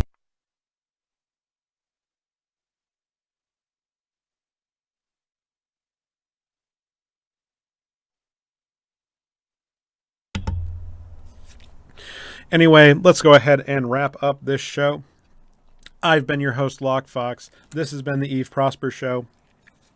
I want to thank everybody who tuned in live and dealt with our terrible technical difficulties this week. Holy cow. What is that, 40 of you? 50 of you? Holy cow. Thank you, everybody who tuned in live. It does mean a lot. If you want to follow the show, all you got to remember is Eve Prosper. That will get you to Twitch, Twitter, YouTube, and our blog. We will have information, deep dive on the October numbers out on Monday, and otherwise all the Python news you can shake a stick at because I am a turbo nerd. We're still looking for stuff to speculate ahead of Ascension, and there's still a lot to talk about. If you want to get in touch with me, the very best way to do so is through the Tweet Fleet Slack. Information on how to join is down in the doobly-doo below. And then the last thing is that if you want to support the show, the very best way to do so is through our Patreon at patreon.com/EveProsper. The show is brought to you ad-free week after week. We have the most try-hard tools in the business, and it is made possible thanks to our patrons. It keeps us in hardware, it keeps us in licenses, it keeps the lights on, and it gets the show out to everybody. If you can give even $1, it means the world to me and the team. This is not a one-man effort. There is a lot of us. If you can't support us monetarily, I completely understand. That is absolutely fine, but please share the show with your friends. Tune in every week. Get your favorite graph porn from your favorite graph pornographer, Lockefox. Well, second most favorite graph pornographer. CCP Quant is senpai after all. With that, I've been your host, Lockefox. This is the Eve Prosper Show. I believe we are moving the show to 0100 next week, but news of that will be on the Twitter. Thank you, everybody who tuned in live. We will be back next week. Fly safe. Boop. Right. So, token, I did not talk about cerebral accelerators because I have no way to chart them.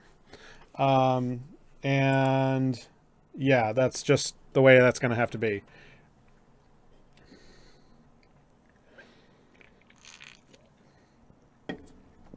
Oh my god, it is cooking in here. Come on, fan. There we go.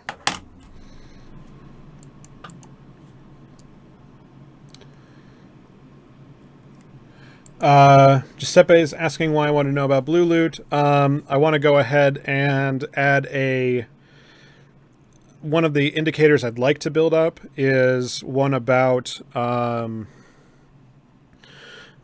cashing out. So we only get the economic numbers monthly, but we can crunch the Blue Loot numbers and be close here in just off of the crest statistics. So between that and tags and overseer effects, those are all. Oh, and the money tokens from the pirates, like those are all ways that we can look at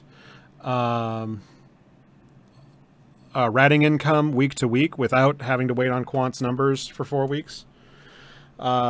Shiver Warp is asking what it means to short something. So in the real life stock market, you can bet against a stock. Like if you expected a stock to go up, you just buy it and you'd hold it, right? But if you expect the stock to go down, you can do. I'm so bad about puts and calls. I don't remember exactly how options work, but you can do shorts to say, I expect the price to fall.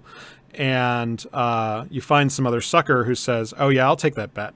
And whoever loses has to pony up the stocks at whatever the price ends up being. So if you short and the price goes up, you're screwed. The guy who took your bet, you have to provide him the number of stocks at the price that you promised, which means you lose the margin. But if he loses and the price goes down, well, actually, I don't remember how it works for going down, so I'm still working on it. But yeah, shorting is just a way to bet on prices going down.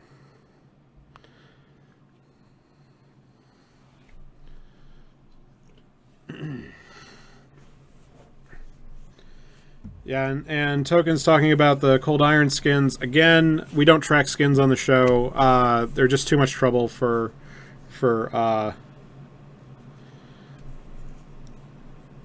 they're too much trouble for us to track because it's too easy for skins to just completely skip the market and we won't see the value. So they're super spiky. They're awful to work with on the data side. Yeah, and I don't know enough about the mechanics of shorting to talk more about it. Alonja's calling me out. Fair enough.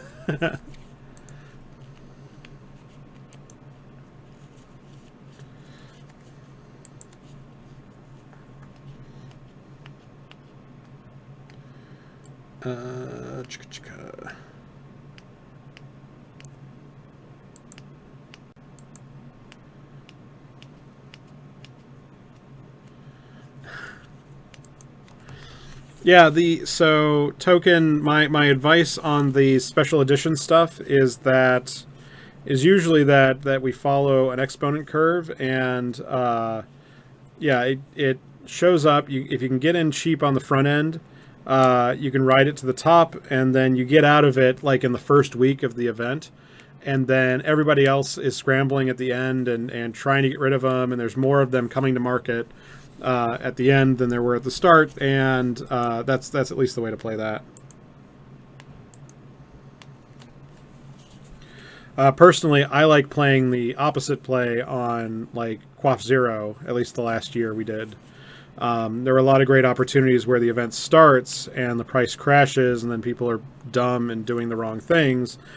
And then you would see that the event would end, the price would start to crest, and if you went ahead and just aimed for a little bit better than where the price started at before the event, so you'd see the price would show up, the event would start, the price would crash, it would stay flat, and then it would rise up. It would be a little bit higher than it was at the start. You'd be like here and here, and that's where you'd end up selling. There'd be a whole bunch of people who'd hold extra time, and it would actually correct a little bit below the original spot, and like that was a solid speculation strategy, at least for myself, for a little bit. But I like drugs, so that's my thing. Oh my god, this show took so fucking long. I can't believe there were so many interruptions. I feel bad. YouTube guys are gonna rage. I'm gonna get the worst comments.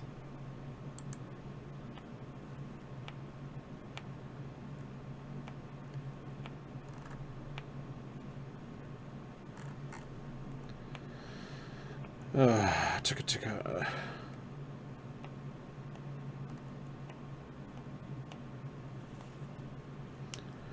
Let's see. Any more questions? And I did figure out how to ban a guy on YouTube finally. Turns out that the contextual menu is just dumb.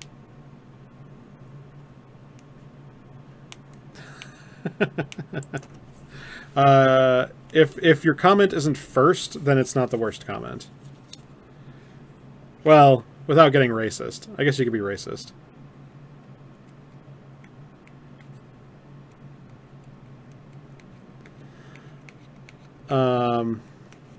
Yeah, and like, I've got enough people who are like, no, I like watching the whole show. I just keep it on in the background. And frankly, YouTube covers all my bases of like, you can just cut to where you want to. And I like to watch, like, I only watch YouTube at 1.5 speed at the slowest, so you can consume the podcast that much faster, and like you can watch whatever you want out of the thing, and it's all there, and I don't have to edit it, and it's not worth the extra 2 hours. So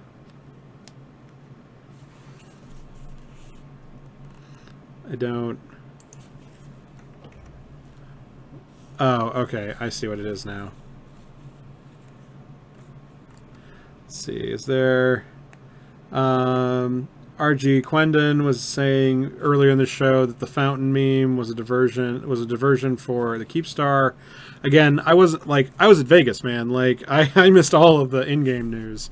If it wasn't covered by a dev, I didn't catch it. So thank you, Woolly White Rhino, if you're still here. Again, sorry I don't interact with the chat during the live show. I don't have a good way to do that and still keep this on a pace.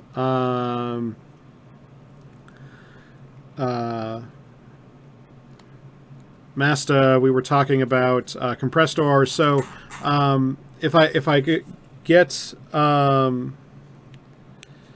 if I can expand on my speculation. So if you're not familiar with the way the mineral markets tend to work, you need to remember, one, when it comes to minerals and fuel, value per meter cubed is the key metric when you're out in null, because it'll have to go into a jump freighter. And if you're losing all of your profits to jump freighter fuel and you're waiting all this time to make no money, like, you might as well just leave it in the Citadel or in the whatever that it's at. There's no reason to play that game. If you're a heavy miner anyway, you're going to be compressing the ore. So the way I see the material flows is twofold. One, high value compressed ore comes out when it makes sense, value per meter cubed. But that compresses pyrite much better than it compresses tritanium. So I expect a lot of the excess to end up that heavy producers of supercaps, and with the new ECs coming out, the guys who are buying up all of these minerals are going to sit there and say, okay, well, I've got my flow coming in, I'm reprocessing to get everything done.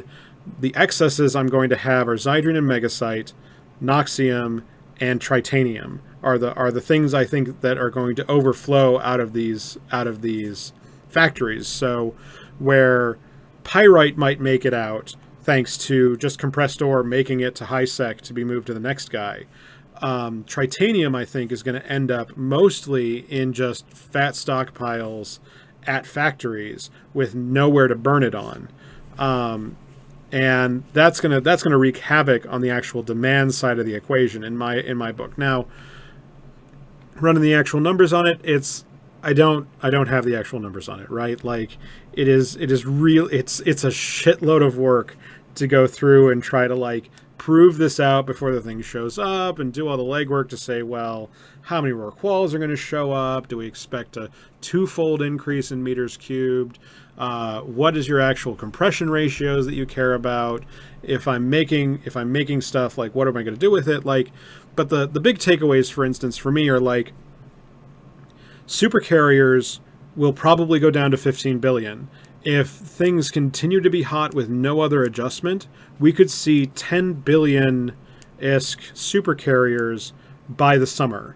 That is an absolute possibility if we see a threefold increase in meters cubed of mining yield. At 10 billion-esque, that makes supercarriers extremely attractive as a force escalator. Like it hurts a lot less to lose 10 billion-esque as opposed to 20. And without the need for SOV building, that means that a lot more people can be in on the market and the margins are going to go down. So the actual markups are going in the dump and the price of materials are going down. The supply of these things means that you could go buy them on the open market, just like you buy a jump freighter at 6 or 7 billion. This is an extremely interesting tactical thing. I still think that like getting a Titan under 75 billion is hard to do. You still have a 12-week build time ahead of the thing. I think that just the sheer weight of making those things is going to make it easier for the big guys to throw them down, but less so for, like, I don't think we're going to see a new renaissance in faction warfare where there are a lot more buses flinging people around the war zone.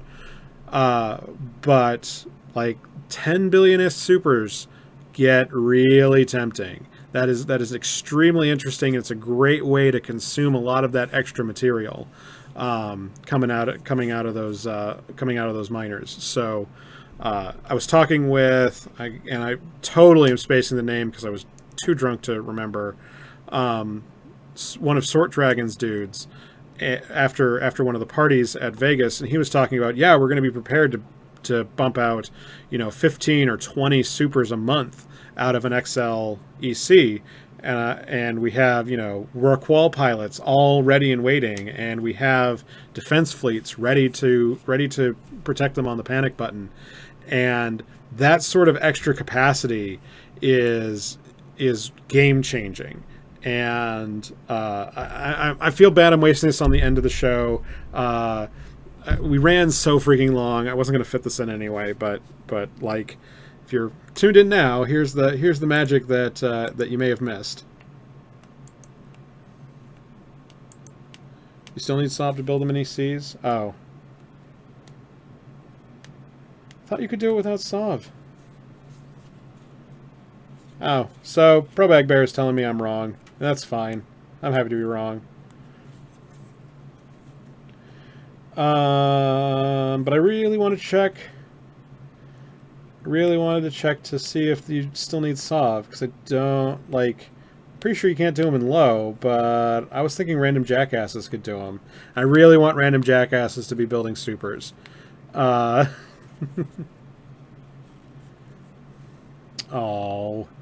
there's a service module. I was wrong. No, random jackasses can't build them without Sov. Man, I really want random jackasses building these things. Like, I would come back and start up a thing if I could actually build supers. That's my one achievo that I haven't done yet is build a super. That would be fun. But, man, I hate Sov.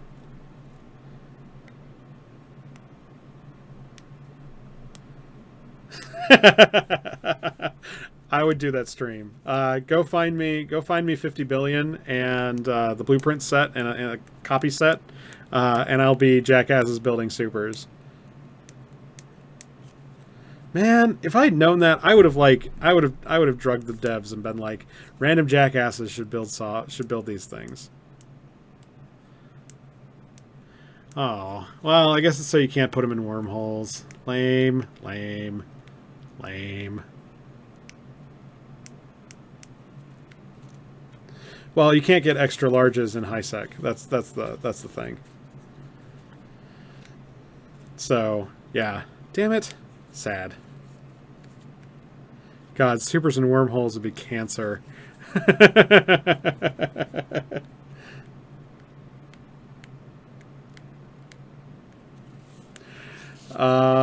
So it looks like we got about 10 minutes left on the clock before I'm gonna have to put this down. Actually, you can make explosions great again. That was actually one of my favorite presentations at. Okay, Rise is my number one, and then the lady who was talking about wormholes, not Minxie, the younger woman. She had a great talk. She was great. And then the explosions talk was interesting just from a tech side, like what they have to do it. Just because I have been so down in the dirt with software development that I'm becoming everything I hated before. Like, I was in college and I studied power because I couldn't code my way out of a wet paper sack. And now I come home and I write Python in my free time. I write installers for Python in my free time. I have become the enemy.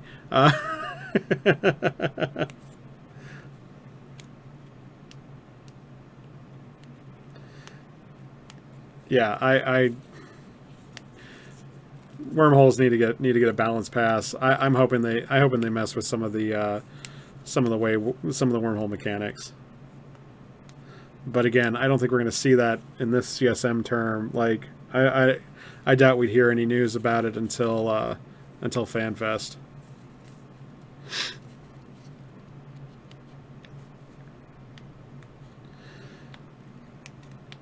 Seriously though, the bounty payout thing is starting to make me worried. Like, it's not that hot yet, but it's getting there, and it's grown like 50% in the last 3 months. Like, somebody's getting easy money, and they shouldn't be getting easy money, you know?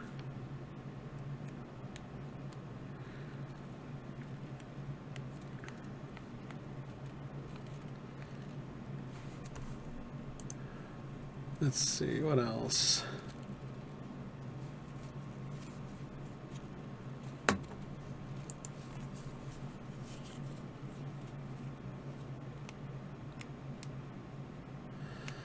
Well, and again, if you guys want to know more about wormholes, there were 2 great talks about wormholes at Vegas. You should go check out the streams if they reposted them yet.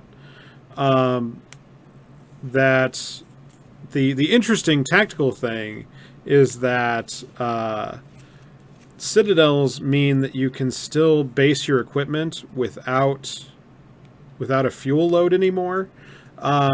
And so from that perspective, I love the Citadel thing. But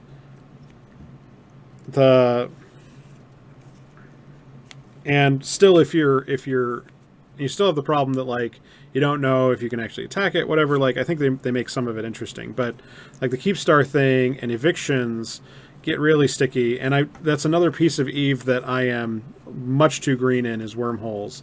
I do not have the free time required to be a wormholer, so I just have never been able to take that dive. Like, it takes shit. I have to be in every day. No way. No fucking way.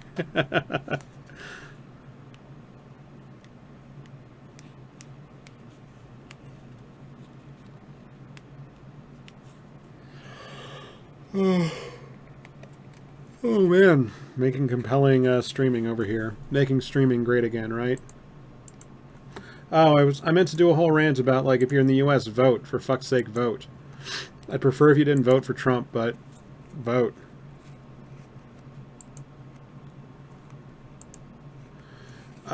So Fate Destiny Prime is asking where I think Plex are going with alphas joining. I think that as far as Plex demand goes, it's a wash between veterans canceling accounts and alphas converting to omegas. I think that it's very slightly positive that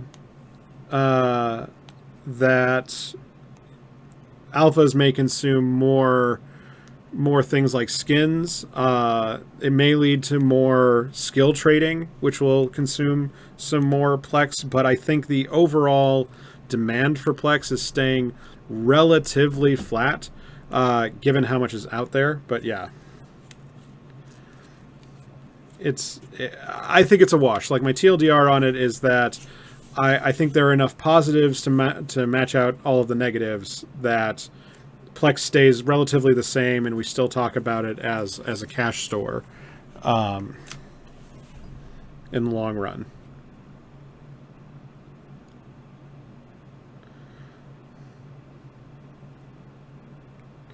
No, and NanoQ, I do want everyone to vote because I like the law of large numbers, and I don't care if I'm wrong. I just want enough numbers to know what right is. So I want those sweet confidence intervals. Yeah, I think there's enough things that it's just going to wash out price wise, which is fine. I don't need Plex going sideways because it's already a shit show. I was hoping that skill trading was going to be a better balance beam, and it just didn't turn out because zombie farms were free money for 6 months.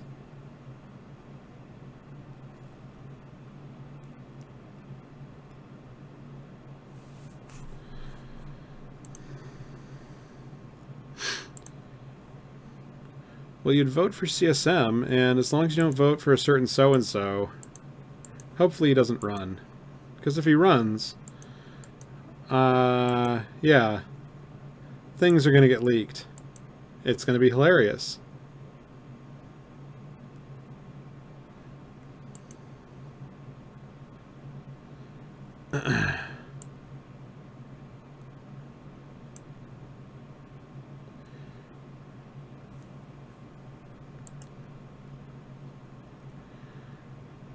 Token, so again, is that supplies may rise, but demand, I think, is going to meet it, and it's a wash, in my opinion, is that that there might be more Plex getting washed out of the market, actually consumed, converted to Aurum, converted to game time.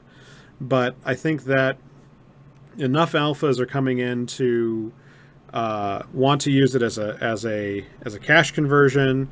I think there's enough other forces that all the positives wash out all the negatives, and we might see a small price increase, like when we get into the spring flats that we tend to see. We might be at 1.1 rather than 1.0. But again, I don't want to come down and say that we're going to see a lot more upward pressure, because I think it's going to wash itself out. I think there's enough people that will stop paying for Eve that it will even itself out. Like that's my bet, is that I think there's enough better vets in my basket that just want to be able to talk to their friends and maybe show up on fleets, like show up in a fuck you fleet with their favorite tackle or something. So that's my opinion. I still could very much be wrong. It's always possible. I'm always 50-50 on my stupid things. So I'm just the only one brave enough to actually publish his predictions, so you guys can call me out.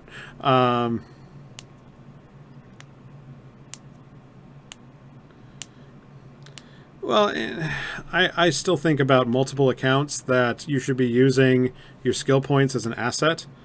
And if you're using your skill points as an asset, Plex is still free. Like, Eve is truly free to play if you're willing to sell the skill points. So that's my 2 cents on that. And like I've unsubbed. Like I'm down to one account personally. It's so that I can continue to do Cam over here. And like I just do not have time for. I don't have time for this thing. So token, why did we go from 1 to 125? Is that we're no longer demanding cash the way we were in the spring. Plex is first and foremost a valuation of ISK. Is what that is. And so we saw it slump in the spring because skill trading meant you needed more cash to participate. You needed cash to go play to play those markets. You needed cash to go execute World War B. You needed cash to get into citadels. This meant that the best place to get cash was to squeeze it right out of Plex, because that is the fastest, easiest way to convert trillions of ISK. That's the only product that can withstand that kind of run. Now that we're seeing ISK generation go up, now that we're seeing bounty payouts topping the 2 trillion a day mark, we're seeing that liquidity is getting absorbed back into Plex, driving the value back up. This is my personal thing, my personal belief of the way that this works is that the very best indicator in my book for whether Plex is going up or down is ISK velocity. I think that is the number one stat to go be looking at. Unfortunately, the way that it's calculated means that you could be 60 days behind. So I need to come up with a better way to get that number without being woefully out of date. And this is why I need to go to FanFest. I need to have a talk so I can stand up there and be like, "You are fucking wrong about Plex." And I hate the 2 words I hate talking about are inflation and stockpiling. So inflation in Eve isn't a thing, right? Number one, inflation really isn't a thing. Your ISK still buys you the same relative power in PvP as it has almost forever, right? Like a daily living wage in Eve still gets you just about as much as it always has. The only thing that really moves out of that are individual baskets. Things like minerals might move up or down, or hot ships might move up or down. And then 2, against Plex, because Plex is gold, and you don't set your minimum wage in gold. Like, that would be stupid. Like if you had to say, well, we pay our Burger King guys 1 ounce of gold a week, or whatever. Then some weeks they're living like kings, and some weeks they live in the garbage, because gold is just an object, right? So what I'm expecting to see is that into Ascension, I think that this 125 cresting we're at, we may see heat get us to 1.3 right before Ascension, because hype, I'll never discount hype, but hitting ECs and all of the stuff into Black Friday will drive us down, I think, into Black Friday, back down under the 1.2 mark. And I think we're going to stay there with lowered traffic values in December. That's not going to be able to turn it around. Like, we're just not going to see the cash inflows required to absorb it back into Plex to drive the value up. we'll see what happens in the late winter, going into January, February, March. I'm really interested in that particular period because the general trend we've seen year after year is that we get extremely hot in the fall. We see the year's record price sometime between the end of October and the end of November. We see a huge crash right on Black Friday. We see an anemic market during December as there are just so many sales, meaning that there's just so much Plex coming into the system, suppressing the price of things. And then January on, things get interesting. So we saw back in 2015, we stayed completely flat because I think CCP was just going gonzo with Plex sales. And last year we saw it drop down for the first time ever. The first time we've seen Plex have an extended loss period where it lost some 15%, 20% of its value over a 3-month span because there was just such a demand for cash. So, but like we're going up right now. And I originally said when the casino ban was first announced that I expected Plex to tank because I expected people like I Want ISK to be squeezing out their reserves to try and make their guys whole. And that was the best way to get that cash is through Plex. But seeing as I Want ISK got curb stomped and EveBet is the one honest the one honest casino in all of history. What ended up happening is all of that cash came out in the market, and again, like I said, like a sponge, it got absorbed right into Plex, driving the price up. So Fate is asking how much is enough ISK. For me, it's 20 billion. Actually, it's like 50 billion. That once I hit a certain liquidity amount and I don't have anything to work on it with it, I don't care to log in. Like I could hit a number where I have enough money. I found that out. It's a lot of money, but there's definitely a number that like I can never get to a trillion ISK. I would love to be able to manage a trillion ISK, but I don't want to earn a trillion ISK. But like I sat there years ago when I cashed out one of my big production like things. Like I was spinning down one of my big lines, I think right ahead of Krios, and I'm like, man, I've got like 40 billion liquid, and what am I going to do with that? Well, I could buy a super, or I could grind to get a Titan. Why? Yeah. Casinos are not ISK sinks. They're fraud magnets, but they're not ISK sinks because the value. So you leverage the cash coming in, and you report more value than you actually have. You're like a crooked bank, but no cash is specifically destroyed unless it's banned. Casinos are not an ISK sink unless they get banned. And there are places for players to be sinking that ISK. Like, I can understand where you're saying, well, I've got nowhere else to put my money.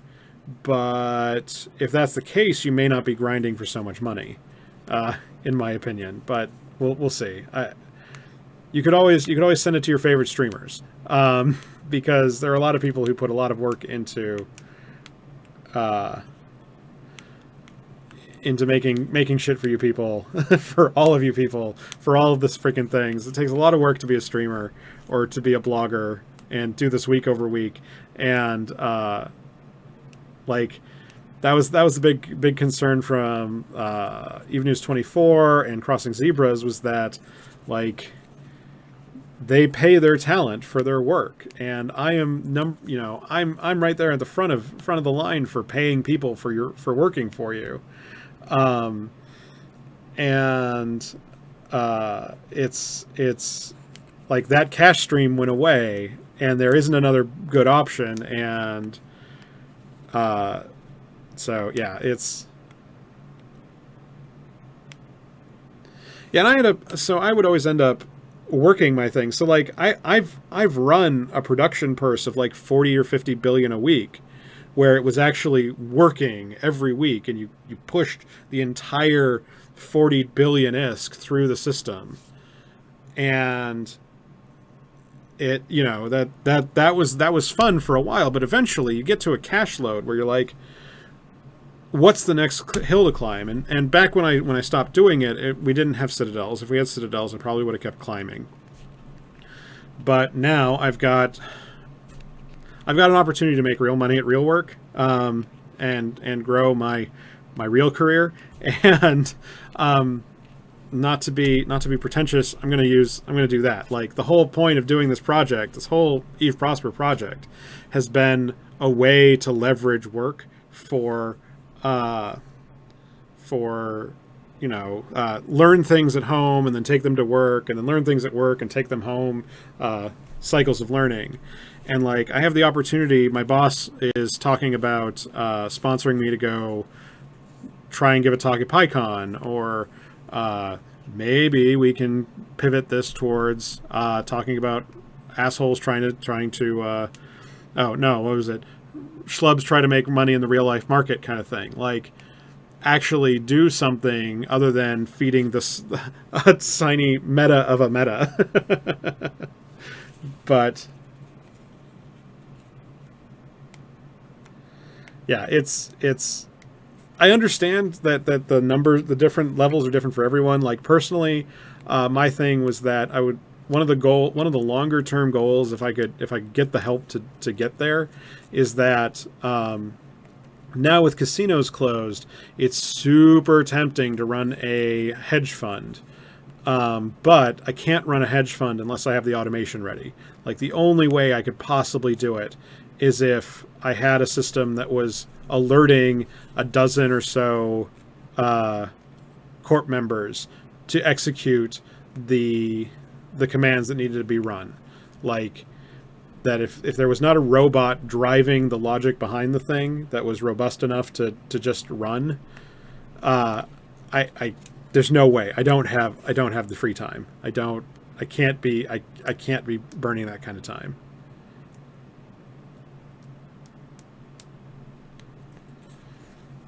And I don't mean, and by no means do I think that those who want to burn the time are doing wrong. Like, one of the guys over at the Neocom is actually doing exactly that, and he's that's what they're using to fund paying Neocom writers, which I think is amazing, and I wish him all the luck in the world, because that is a cool project, and I'm more than happy to give him the tools to do what he wants to do. That's part of why I want to get the REST endpoints out. But like, I can't be that guy. I can't be that guy. It's the honest truth. I would love to be that guy, but I got to put a roof over my head, and when